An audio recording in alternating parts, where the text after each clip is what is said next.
Today I got a few tips to show you with caulking guns. This is the release lever back here, so you can push it in and then pull the lever all the way back and you can tip out your tube of caulking. Now this is a new tube of caulking and this is a fairly old caulking gun. But what you have right here, this is actually a cutter for the tube, and you can snip it off to your desired length. I like to cut it at like a 45-degree angle, and then again I'm going to push the release lever and pull it back all the way so that I'm able to slip the tube in. On the front here you've got a handy little poker, which on a new tube of caulking or whatever it is that you're using in the caulking gun, you can use to pierce a little bit of plastic there that'll allow the caulking to flow. Okay.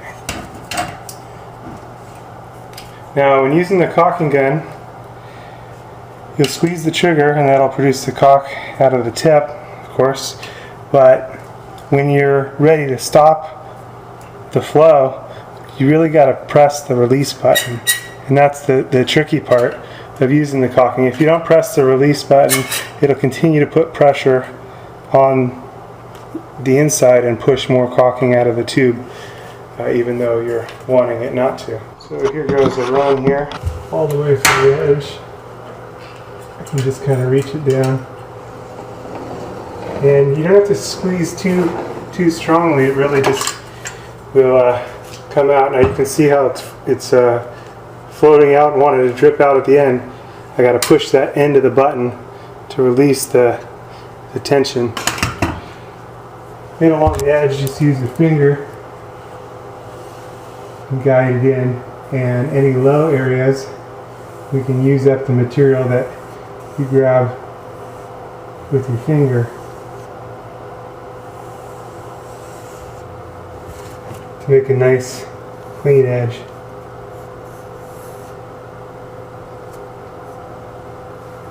And it's best if you paint over caulking after you're finished. Pretty much you'll never have to redo it if you paint over it, so that's what I'll be doing here.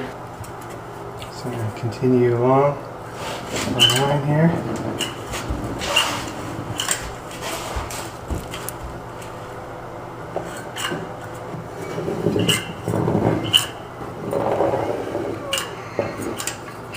Okay, I'm going to push that release tab again to stop the caulking from flowing. And again, just use the finger to press it in and smooth it out. The excess that's on there we can use to fill the little nail holes.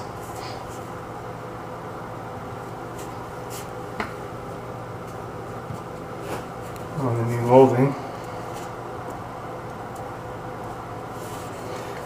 And got a couple little cracks here, so I'll go ahead and fill those in. Nice and simple.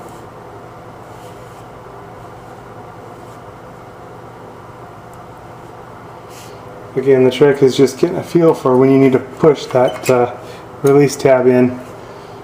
And the caulking gun allows you to do a lot of area fairly quickly. Let's use up what's on my finger here to fill that in.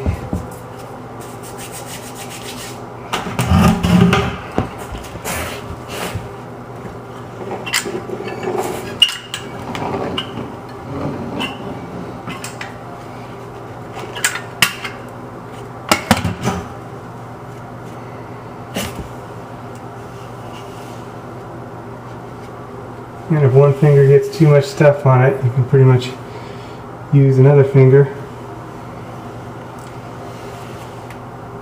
And it's a good idea to keep your hands clean. It keeps you from getting it on your clothes, getting on anything else. So I just kind of rinse my hand as I go along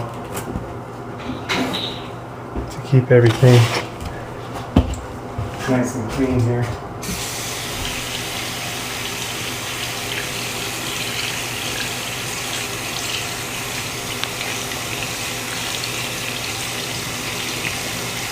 The sink top is getting replaced, so not a big deal about keeping it clean here, but I prefer to keep things clean if I can.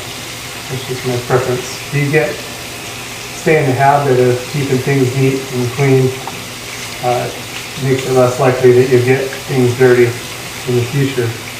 And more practice at keeping it clean. All this other stuff wasn't me and other contractors. But, not everybody works the same exact way, so but it is getting replaced anyway. Anyway, that's how you can caulk in baseboards, and that's a couple little tips on using the caulking gun. One more little tip that might come in handy when you need a cap for your caulking. You're going to leave it. You can just find an appropriately sized wire nut.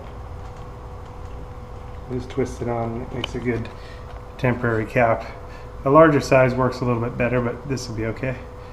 But it's just a way to keep everything working like it should.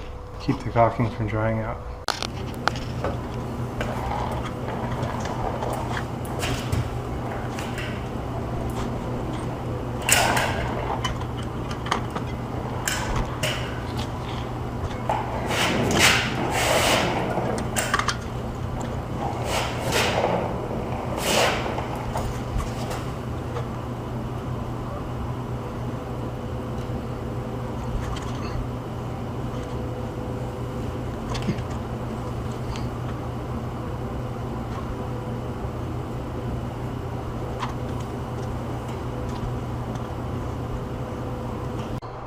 Okay, baseboard's all caulked. Now all that's left is the paint and the doors and the trim. Install the hardware. All kinds of fun. But paint baseboards are all ready for paint now. All caulked in, all the nail holes ready to go.